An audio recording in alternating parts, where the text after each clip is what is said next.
김포 경신 20주년 축하드리고 귀한 자리에서 또 저의 의견을 말씀할 수 있게 해주셔서 영광을 감사드립니다. 사실 이제 그 센터를 김포시에 만들어서 활동했던 초기부터 활동하는 소식을 알고 있었고, 저는 이제 주로 2010년 전후해서 벌써 이제 내년이면 9회 전국 동시지방선거인데 5회 전국 동시지방선거 때 아시다시피 이제 친환경 무상급식이 전국적인 의제가 되었고, 거의 대부분의 후보들이 여야를 가리지 않고 당시에는 학교급식 지원센터의 설치 운영과 친환경 무상급식을 공약으로 내걸고, 지금까지 요즘에는 이제 그 표현도 유튜브에 많이 나오는데 K급식이라고 불릴 정도로 학교급식이라고 하는 것에 상당히 세계적인 선구적인 사례로 국제적으로도 인정을 받고 있습니다. 저도 연구자로서 한국의 학교급식을 연구하러 온 외국의 연구자들과 간담회라든지 여러 가지 과정도 지난 몇 년간 이제 거치기도 했고요.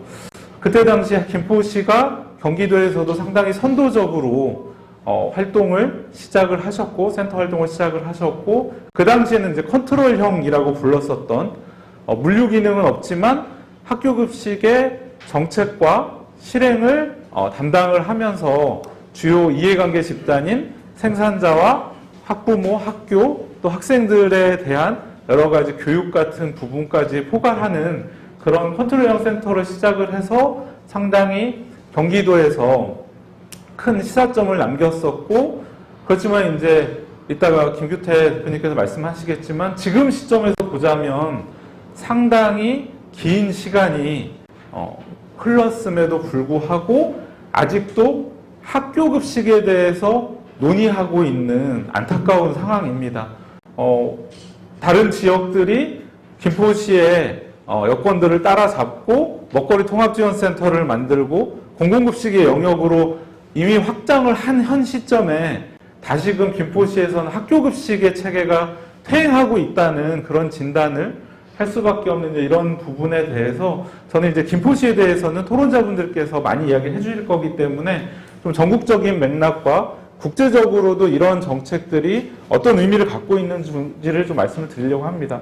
그러니까 오해를 피하기 위해서 말씀을 드리면, 저는 전국 먹거리연대 정책위원장을 하고 실질적으로 최근 한 2년 정도는 특정 정당에서도 먹거리 정책을 담당을 하고 있습니다. 농업 먹거리 정책을 담당을 하고 있는데, 사실은 이 문제는 정당의 문제와 상관없이 우리 시민들, 국민들 전체의 밥상과 건강에 대한 문제입니다.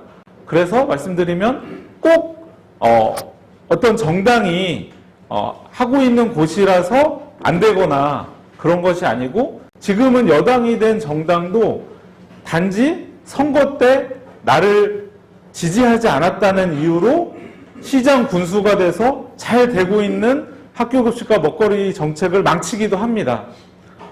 그런 문제들은 전 삼국사에서 되게 심각한 정치적 문제라고 생각이 들고, 다 아시겠지만 친환경 무상급식 때도 똑같았거든요.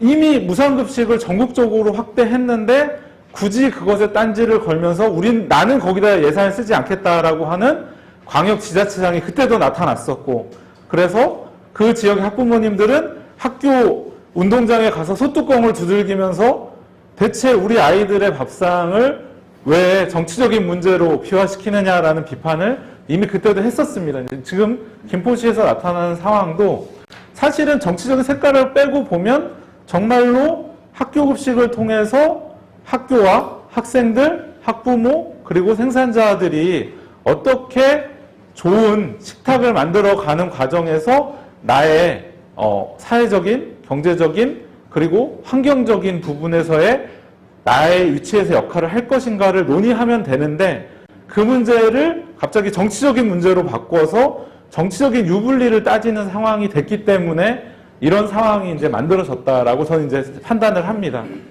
최근에 갈등들에서 이제 나오는 이야기는 학교급식 체계, 지금은 먹거리 정책에서 역시 마찬가지입니다. 여기 나오는 효율성과 선택권이라고 하는 논쟁은 이미 초기부터 지겹게 반복되어 왔던 논쟁이고, 지금 학교급식이 잘 되는 지역에서 또 다른 공공급식이나 먹거리 돌봄이나 확장되고 있는 먹거리 정책에서 똑같이 반복되고 있습니다. 그래서 그 맥락에 대해서 이제 말씀을 드리자면 학교 급식을 경쟁으로 하는 게 가장 효율적이다. 즉, 그 경쟁은 누구한테 경쟁하라고 하는 거냐? 바로 식재료를 생산하고 공급하는 농축산물을 생산하는 농민들, 그걸 중간에서 공급하게 되는 이 업체들 혹은 어떤 경우, 많은 경우에 아까 말씀드렸듯이 2010년도에 가장 큰 성과 중에 하나는 학교급식 지원센터를 전국적으로 확대했다는 것입니다. 그래서 지금 현 시점에서 보면 먹거리 통합지원센터를 포괄하면 이미 한 전국에 120개에서 130개의 기초지자체 센터가 운영되고 있습니다. 이제 제가 최근 수치는 확인해보지 않아서 가장 3년 전에 확인했을 때 이제 120개가 전국적으로 센터 운영이 확인이 됐었고요. 이 과정에서 센터들이 주로는 이미 공공성을 지자체로부터 인정을 받고 그 센터가 꼭 지자체가 직영하는 센터만 공공성이 있다고 인정하진 않습니다. 지자체가 예산을 만들고 그 운영을 민간의 사회적 경제 조직이나 혹은 농협이나 이런 법인들이 하더라도 그 운영을 실제로 공공성 있게 할 수가 있습니다. 어쨌든 그런 주체들이 공급을 할 때 이번 경기도의 사태에서와 같이 잘 운영이 되는데 어느 순간 그 얘기를 다시 꺼냅니다. 한 군데만 공급하면 독점이다. 그래서 이것이 효율성이 떨어지고 가격이 높다라고 하는, 근데 그럼 가격이 높다는 근거를 제시해봐라 하고 하면 분명히 제시를 못합니다. 왜냐? 그 이유 때문에 가격이 높기 때문에 문제 제기를 한 게 아니기 때문이죠. 이 체계가 되게 불편하고 혹은 특정 집단에게는 내가 식재료를 공급하는 나와 관계된 업체나 혹은 내가 정치적인 입지를 좀 더 키우는 데 있어서 나를 지지하는 그런 세력이 식재료를 공급할 수 있게 해줘야 되는데 그러한 것들을 못하게 하는 현재 체계에 불만이 있어서 효율성 문제를 꺼내고 선택권의 문제를 꺼내게 됩니다.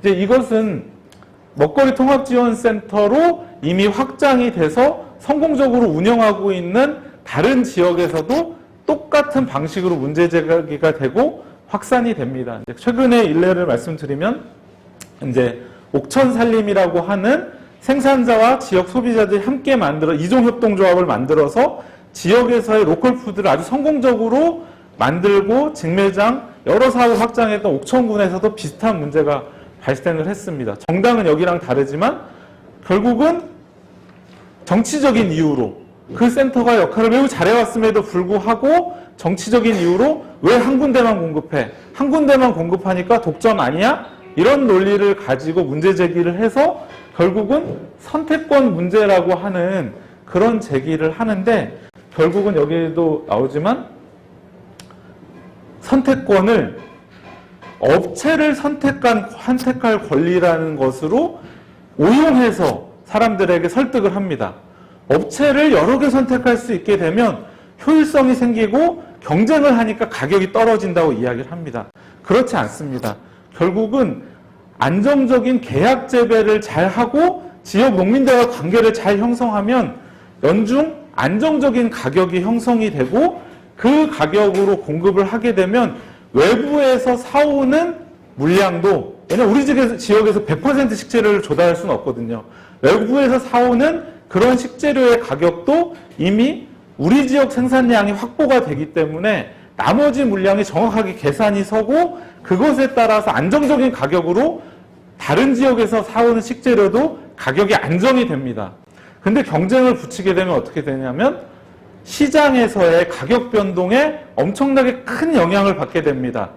요즘에 어떤 문제가 생겼죠? 올 여름에 먹거리 관련해서 어떤 이슈가 가장 기억에 남으십니까? 생각나는 거.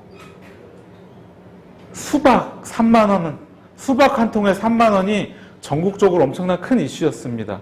이 수박 한 통에 3만 원 문제 왜 생겼냐? 기후위기 시대에 기상이변과 예측할 수 없는 재난들로 인해서 앞으로 가격 변동성은 정부가 대책을 마련하겠지만 상당히 위아래로 널뛸 수밖에 없는 시대에 우리는 왔습니다.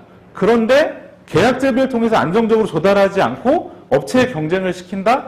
그러면 그 업체들은 결국 시장에서 사서 조달하게 되고 기후변화에 의해서 이러한 기상이변과 재난에 의해서 널뛰게 되는 가격들에 고스란히 충격을 받는 그런 조건에서 식재를 사오게 됩니다. 그렇기 때문에 이러한 선택권 논쟁은 상당히 거짓말이고 허구입니다. 훨씬 더 불안정한 가격으로 식재료를 조달할 수밖에 없는 구조로 만드는 것이 기존의 체계를 깨트리고 센터를 이용하지 않고 업체들을 경쟁시키는 그런 방식입니다. 물론 제가 말씀드린 센터는 물류센터가 아니라 학교급식 지원센터, 컨트롤 타워 역할을 하는 학교급식 지원센터를 말씀드리는 겁니다. 그래서 김포에서도 이미 만들어 놓고 물류 기반을 기껏해서 정말 어렵게 만들었는데 여기 계신 분들은 다 아실 겁니다. 컨트롤 타워 기능의 센터를 시작해서 물류 기반을 갖기 위해서 엄청나게 김포시가 노력을 해왔고 이제 그 기반을 가졌기 때문에 앞으로 광역에서 들어오는 계약 재배 물량과 김포시에서 만들어갈 그런 시내 체계들을 통해서 훨씬 더 안정적인 식재료 조달할 수 있는 조건을 기껏 만들어 놓고 그것을 깨트리려고 하고 있는 현재 시점의 논의는 정말 태행이라고 부르지 않을 수가 없는 그런 상황에 있다라고 말씀을 드릴 수 있겠습니다. 그리고 더 큰 문제 중에 하나는 아까 말씀드린 대로 처음 컨트롤 타워형 센터를 만들었을 때 가장 높은 평가를 받았던, 호응을 받았던 모니터링단 운영이라든지 생산자와의 소통, 이러한 주요 이해관계자 집단들 내에서의 거버넌스, 여기에 의회와 시가 함께 참여할 수 있는 공간을 열어냈던 이 거버넌스의 역할이 깨지게 된다라고 하면 정말 앞으로 갈등의 문제는 점점 더 커질 수밖에 없고 더 김포시의 상황을 악화시킬 수밖에 없다라는 그런 건 너무나도 명확합니다. 이것은 아까 말씀드렸지만 이미 많은 지자체들에서 시민들을 위한 이유가 아니라 이 정치적인 이유로 이 기껏 만들었던 거버넌스나 체계들을 무력화시켰던 지자체들에서 이미 우리가 다 경험을 했기 때문에 명확하게 말씀을 드릴 수 있습니다. 그래서 이제 남은 시간은 제가 이제 좀 더 현 시점에서 학교급식을 이야기하고 있지만 좀 더 큰 지역 먹거리 정책과 더 나아가서 사회적으로 먹거리를 보장하는 정책이 최근에 우리나라 전국적인 상황을 봤을 때 또 국제적인 상황을 봤을 때 어느 정도까지 확장되고 있는지를 좀 말씀을 드리려고 합니다. 그런 면에서 김포시가 오히려 일찍 시작했는데 뒤처져 버린 현재 상황에서 오히려 훨씬 더 공격적으로 내년 지방선거를 통해서 정치의 문제가 아니라 시민들의 먹거리의 문제로 이 공약과 정책들이 모든 후보들에게 공통적으로 제기되고 어떤 시장이 당선이 되든 실행해내는 방향으로 가는 그런 길을 택해서 다시 도약을 해야 되지 않는가, 이런 부분을 그런 사례들을 통해서 이제 말씀을 드리려고 합니다. 공공급식의 영역, 처음에 학교급식 지원센터 모델을 만들었을 때 공공급식의 영역이 금방 열리지를 않았습니다. 학교급식 체계는 너무나 명확하기 때문에 학교급식의 계약체계, 수발주체계 이런 것만 빠르게 파악해서 시스템을 바꾸면 됐는데 공공급식은 훨씬 더 복잡합니다.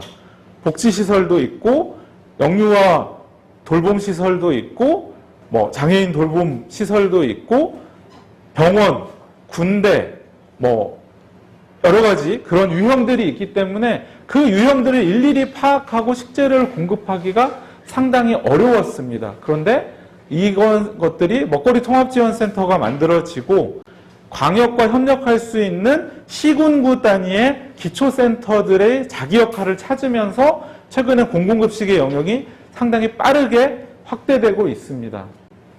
그런데 그럼에도 불구하고 아까 정치적인 이유로 서울 같은 경우에는 어린이집의 상당 많은 비율의 어린이집이 도농상생 공공급식을 이용할 수 있도록 체계를 만들어 놨는데 오세훈 시장이 들어오면서 그 체계를 완전히 무력화시켜서 또 다시 헛걸음을 했고 내년에 만약에 선거 결과에 따라서 이걸 복원하기 위해서 또 몇 년의 시간을 이제 드려야 될 수도 있는 이런 상황들인데 어쨌든 이미 경험을 많이 했습니다.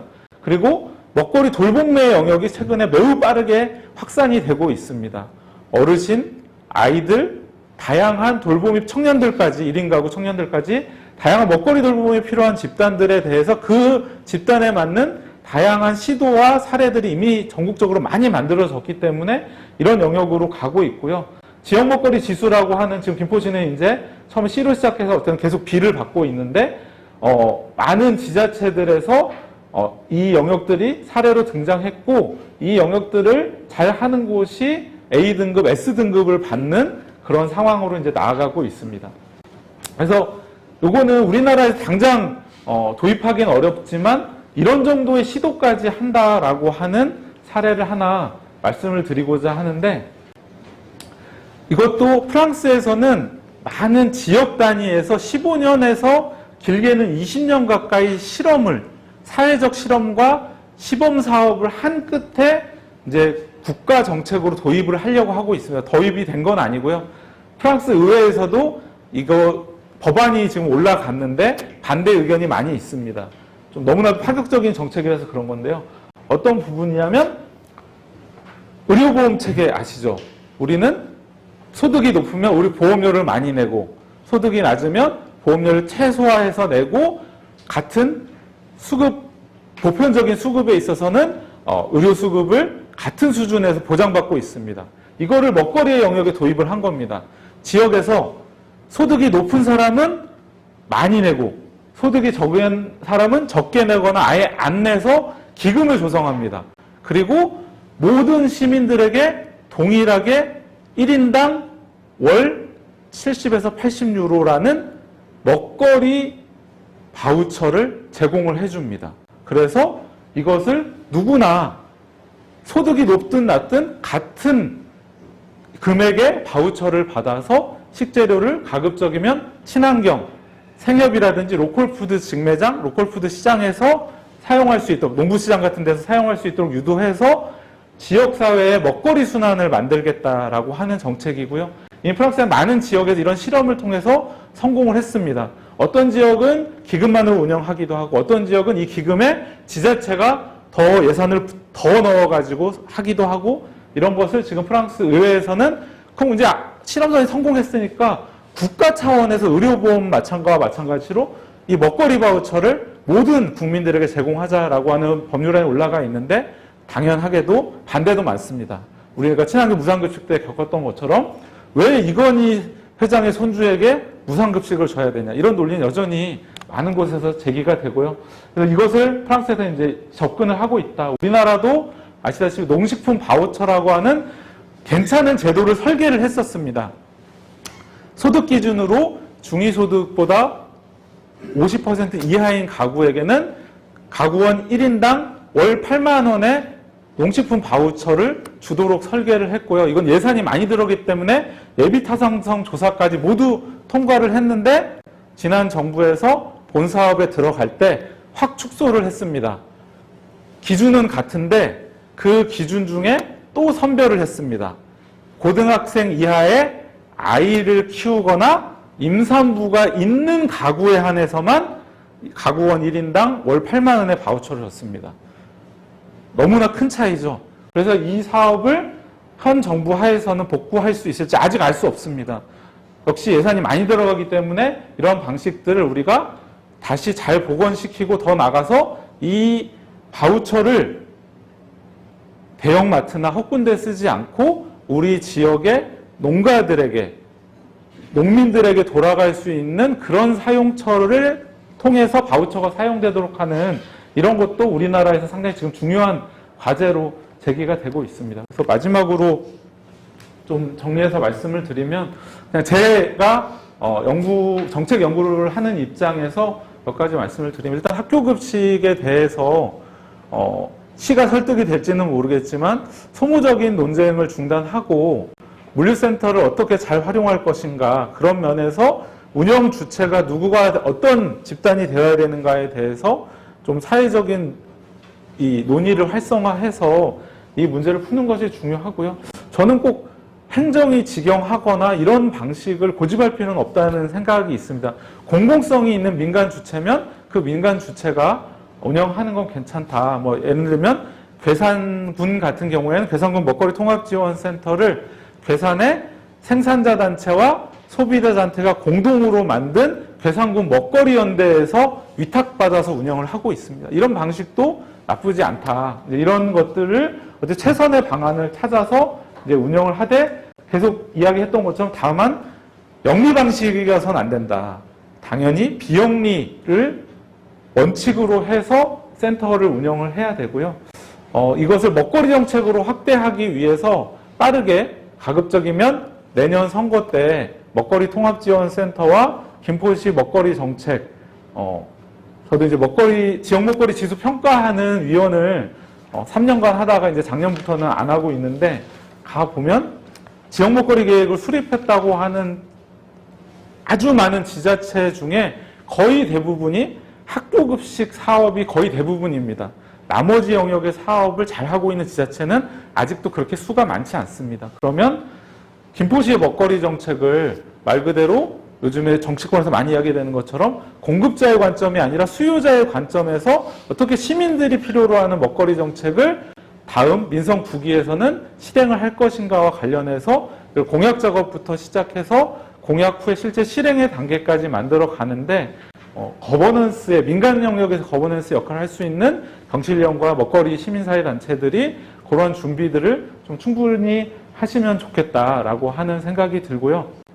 먹거리 연대에서도 지금 시군 단위에서 먹거리 연대가 많이 만들어지고 있습니다. 최근에. 그래서 시군 단위에서 먹거리 연대를 만들 때 지원하고 함께 연대하는 활동들도 하고 있으니까요. 그런 부분에서 전국 먹거리 연대에 필요한 부분이 있으면 또 요청도 해주시고 같이 연대할 수 있도록 열심히 하겠습니다. 네, 감사합니다.